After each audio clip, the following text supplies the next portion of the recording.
Bienvenue Alexandre sur cette vidéo. Donc, je suis hyper contente de pouvoir te recevoir et que tu puisses un petit peu parler de toi et de la façon dont tu vas pouvoir pratiquer du coup tes soins. Donc, tu vas expliquer déjà ce que tu fais et j'aimerais bien que tu puisses aussi expliquer un petit peu qui tu es et comment tu en es arrivé à pratiquer tout cela. Eh bien, amis du jour, bonjour, et puis merci à toi, Anne-Dio, de ton invitation. Et donc, je suis énergéticien ostéothérapeute. Donc, j'ai une approche de l'accompagnement de la personne, de l'être, de manière holistique, c'est-à-dire prendre en considération tout son ensemble. Donc, aussi bien tous les plans de conscience de la personne que sont le mental, l'émotionnel, le corps et le spirituel. D'accord. Voilà. Alors du coup concrètement, comment se déroule un soin avec toi? Est-ce que tu vas uniquement agir sur les plans, on va dire, subtils comme un énergéticien peut le faire, ou également tu vas agir au niveau vraiment du corps à proprement parler? Enfin, comment est-ce que tu pratiques un petit peu un soin et pourquoi les gens viennent te voir en fait?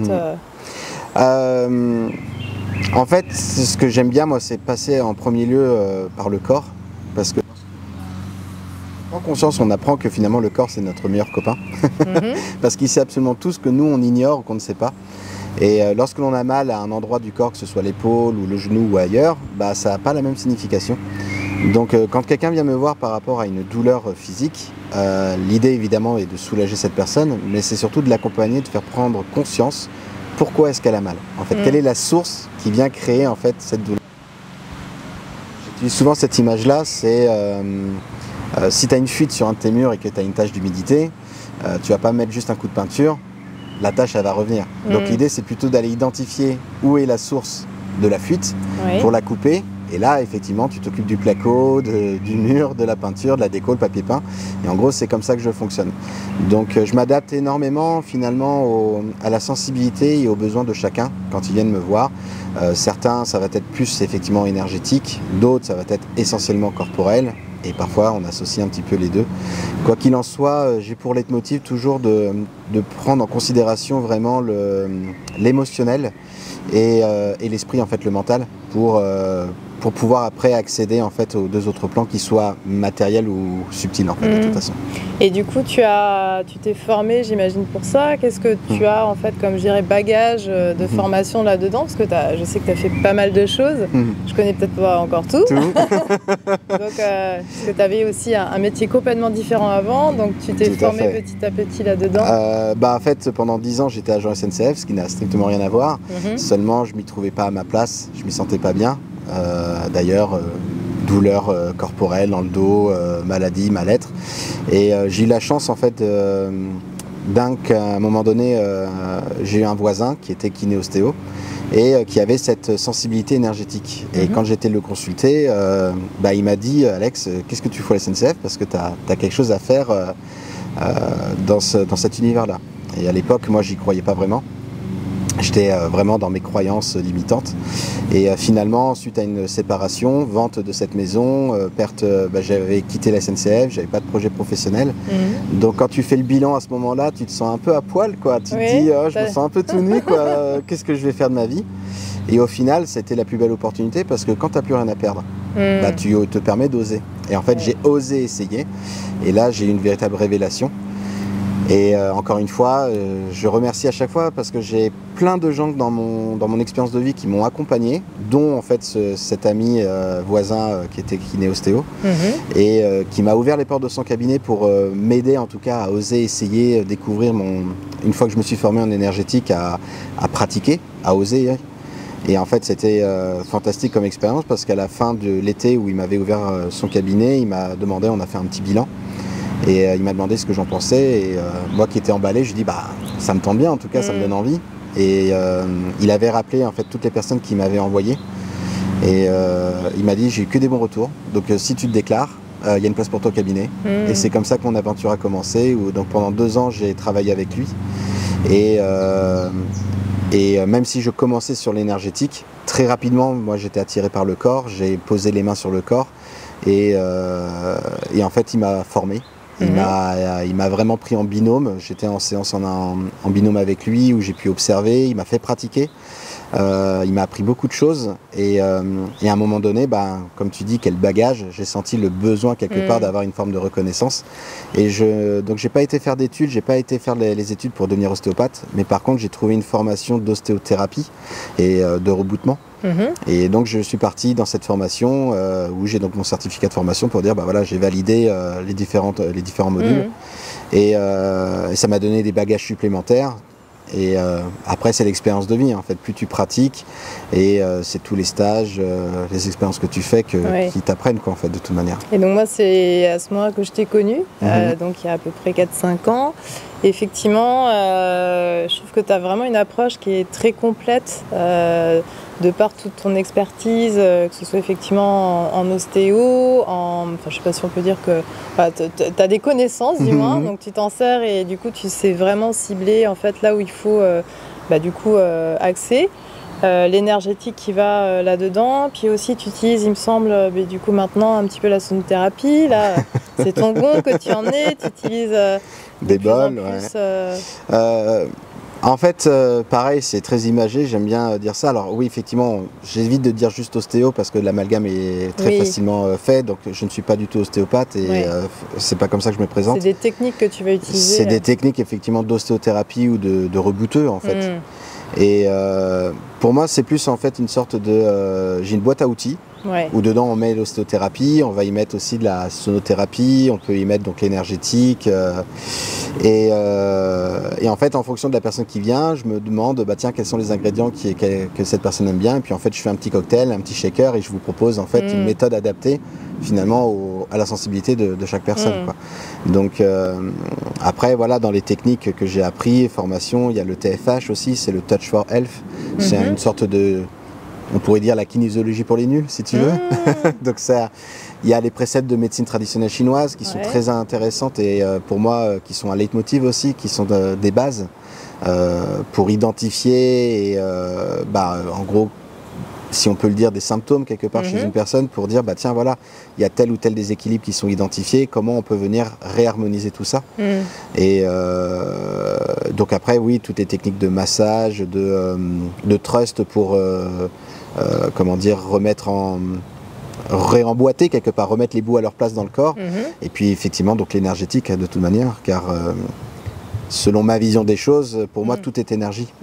Donc que ce soit de l'émotionnel, le mental, le corps, les couleurs, le son, tout est énergie. Donc et nous sommes faits d'énergie. Donc l'idée c'est de remettre tout ça en mouvement quelque part. Et aussi tu fais prendre conscience de ça quand on fait une séance avec toi pour qu'on puisse repartir avec certains bagages, je dirais, de prise de conscience et qu'on devienne un petit peu plus autonome. Néanmoins, effectivement, c'est pas juste quand on a une problématique qu'on va venir te voir, c'est bien aussi de le faire, je dirais, en préventif et assez régulièrement.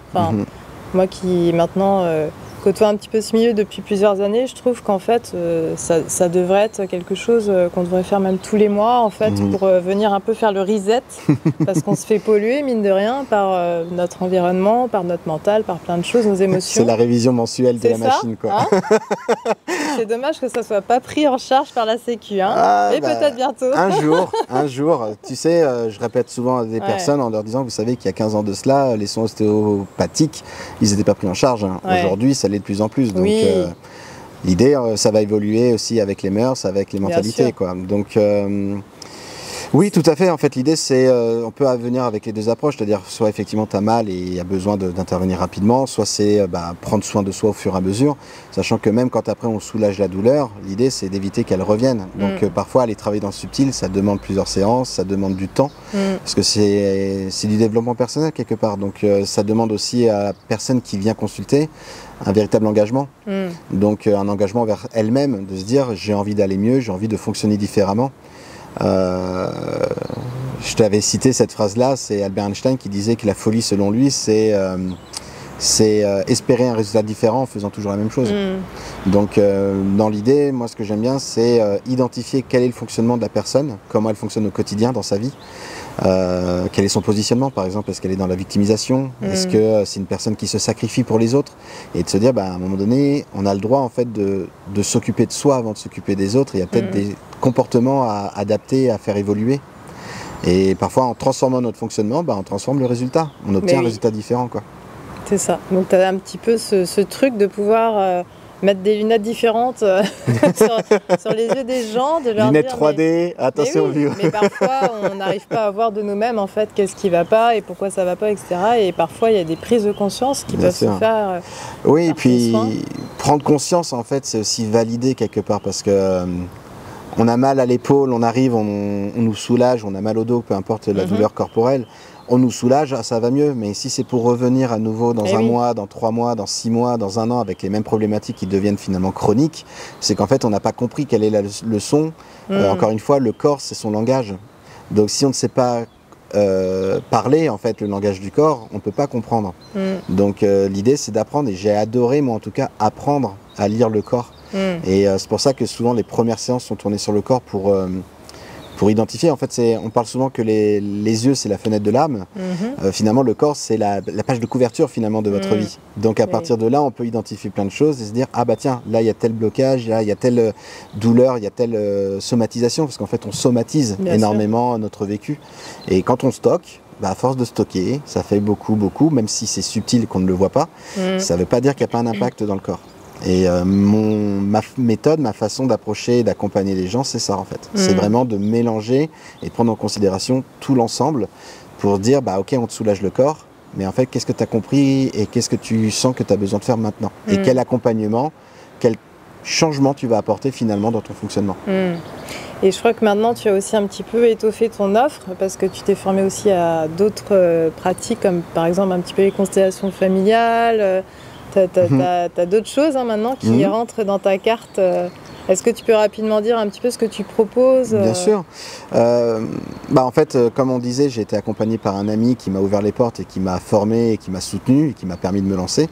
Il y a également donc Hélène Lebal que tu connais, qui était l'une des personnes avec qui j'ai beaucoup participé et pratiqué en tout cas les constellations familiales, qui a été pour moi un outil thérapeutique et énergétique formidable. Ça m'a permis d'ouvrir aussi mon canal, de développer mon ressenti, ma perception et de prendre confiance en moi. Et quand elle a eu son projet finalement de quitter la région, de partir sur un autre projet avec son mari, elle est venue vers moi en me demandant pourquoi je ne proposais pas des constellations. Et je lui dis, c'est marrant que tu en parles parce que ça fait 2-3 mois que ça me titille un peu, mais j'ose pas trop, je sais pas. Et en gros, elle m'a apporté la motivation, l'inspiration en tout cas nécessaire pour dire, vas-y, ose, fonce quoi.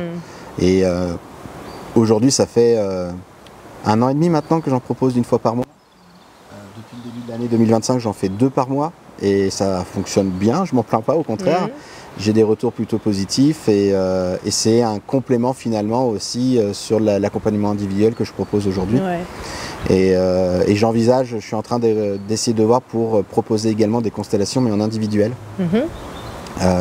donc à mon cabinet. Et c'est une nouvelle aventure aussi qui va commencer. Ton cabinet est où du coup? Est-ce que tu peux... Aux Sorinières. D'accord. Ouais, je suis... Dans le 44. Exactement. Loire-Atlantique 44, c'est ça. C'est juste au sud de Nantes. D'accord. Super. Donc en fait, si on vient faire appel à toi, ça va être soit pour de l'énergétique, soit pour du coup des manipulations. Oui, massage, rééquilibrage, réharmonisation du corps. Ça peut être aussi le tout mélangé. En fait, quand la personne arrive, l'idée aussi c'est d'identifier quels sont ses attentes, quels sont ses besoins, de proposer quelque chose d'adapté et surtout quelque chose de plus juste. Parce que même si une personne vient en disant j'ai mal là, par exemple j'ai une dame une fois qui est venue avec un mal de dos, je ne l'ai pas touchée et je lui ai juste dit de s'allonger, j'ai posé la main sur son cœur et on a discuté une demi-heure et quand elle s'est relevée, elle était en mode j'ai plus mal. Et en fait ce qu'elle avait réellement besoin c'était de réapprendre à respirer et de pouvoir lâcher finalement le morceau et tout d'un coup elle s'est soulagée de sa peine.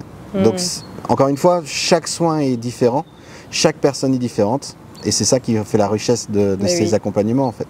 Et tout dans la douceur, la bienveillance avec toi. C'est pour ça que j'ai gardé lien avec toi et que je te recommande parce que je t'ai recommandé à plusieurs personnes et je trouve que tu as vraiment ce côté très bienveillant, très doux, de pas forcer. Et c'est vrai que les gens reviennent te voir, donc ça c'est chouette. C'est un bon curseur pour se rendre compte si on est qualitatif ou pas et j'apprécie effectivement cette reconnaissance et merci à toi d'ailleurs de m'envoyer du monde. Mais ce qui est assez drôle, c'est que je m'en rends compte là dans ce que tu dis, c'est qu'en fait les gens sont venus vers toi en te disant mais en fait pourquoi tu ferais pas ça et tu as rencontré du coup les bonnes personnes au bon moment qui t'ont un petit peu lancé et ouvert la porte en fait sur des choses que tu n'aurais peut-être pas osé faire si tu n'avais pas eu cette validation de professionnel. Donc c'est chouette. Comme je dis souvent, il n'y a pas de hasard, il n'y a que des synchronicités. Et en fait, même si à ce moment-là, je n'aurais pas ouvert cette porte-là, j'en aurais peut-être ouvert une autre. Peut-être que cette porte, même si je l'avais refermée, elle se serait réouverte à un autre moment et c'était à moi de choisir est-ce que je l'emprunte ou pas. Encore une fois, c'est qu'une histoire de synchronicité. Et oui, j'ai la foi d'être bien entouré, d'avoir le soutien bienveillant d'autres personnes. Et c'est ce que je m'applique aussi, moi, à partager finalement et même à transmettre. Parce que après 4 ans de pratique, je suis en train d'entrer dans une nouvelle phase où j'ai très envie de transmettre à des gens.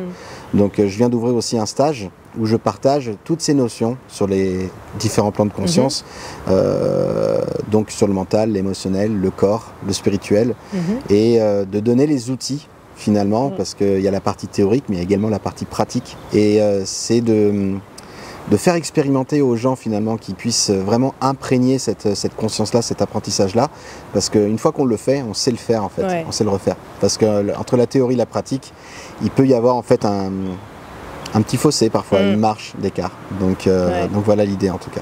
Super, donc pour te retrouver, je mettrai du coup tes coordonnées, ton numéro de téléphone, ton mail, ton site internet. Comme ça les gens pourront te contacter, voir un petit peu sur ton site aussi tout ce que tu proposes. Et est-ce que tu aurais un petit message de fin à donner pour les personnes qui nous regardent actuellement? Absolument, toujours, ma signature. En ce mois d'avril 2025, où parfois il y a... là on commence... je trouve, à rentrer dans une nouvelle ère un peu plus souple, mais il y a eu beaucoup de choses, je trouve, à nettoyer ces derniers temps. En fait, le mois d'avril, c'est toujours aussi, pour rappel, c'est le premier mois astrologique, parce qu'on a un calendrier chrétien, mais le premier mois astrologique, c'est l'avril, c'est les béliers, et c'est l'énergie du feu. Tu serais pas bélier par hasard? Et en fait, pour moi, c'est toujours le début d'année, commence en avril, et là, c'est le printemps, tout ça. Exactement. Donc, ça amène vraiment un nouveau cycle en fait de l'année, et le mois d'avril est toujours très bénéfique pour tout ça. Mais oui, pour clôturer, c'est ma signature, quoi. C'est joie, amour et plaisir.